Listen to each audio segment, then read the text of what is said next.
शुभ अभिनंदन। आज कार्यक्रम को तुम मानक स्वागत।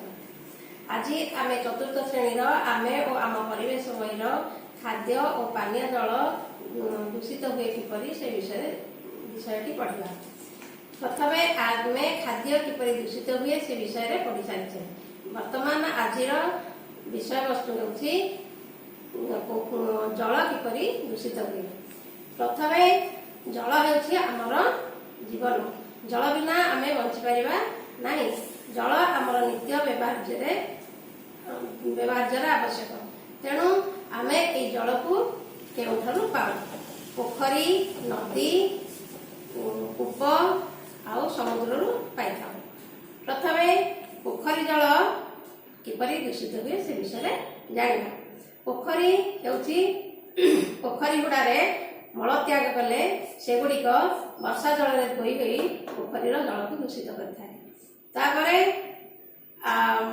पोखरी गुड़ारे गछ लगाइले तार पत्र डाल भांगी पोखरी पड़ी जल दूषित हुए।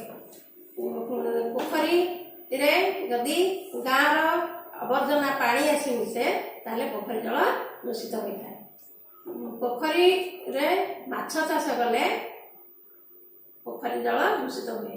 पोखरी जदि दल अलिया आवर्जना पका जाए पोखरी जल दूषित हुए। पोखरी बासन बाजिले पोखरी जल दूषित होता है।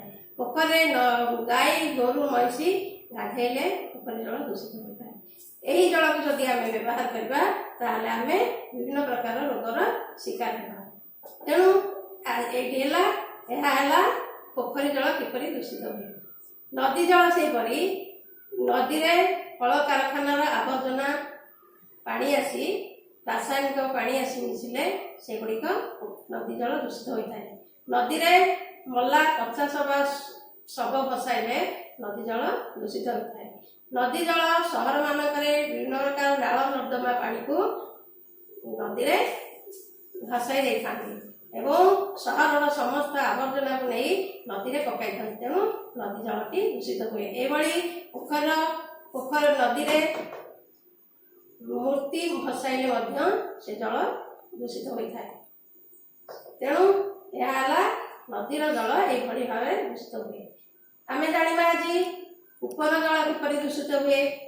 कूप जल कूप मूल गाधोइले कूप जल नष्ट हो जाता है। कूप मूल जदि बासन माजिबा ताहले कूप जल नष्ट होता है। कूप मूल पाइखाना टांकी कले ता निकटरे कूपर जल नष्ट होता है। कूप मूल जदि आम पचासढ़ा ता चारिपटे पचासढ़ा जिनिस रखा आवर्जना रखा नाल भलिया जगार रखा से जल कूप को पशि कूप जल को नष्ट कर देता है दूषित कर देता है। तेणु यही जल को जदि आम आमर व्यवहार लगेगा तामे आमे विभिन्न प्रकार रोगर शिकार होगा। तेणु आम देहरे जल द्वारा व्यापुवा रोग गुड़िक यथा काछु कुंडिया जादू विभिन्न प्रकार रोग हो। तेणु आम विभिन्न प्रकार असुविधार सम्मुखीन होगा। तेणु यही सब गुड़ी को आम जानापी केते गुड़िए चित्र कर।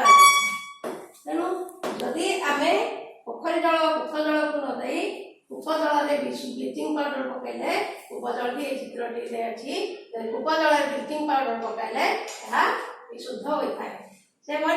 से जल को संपूर्ण विशुद्ध हो जाए जीवाणु मारी रही था।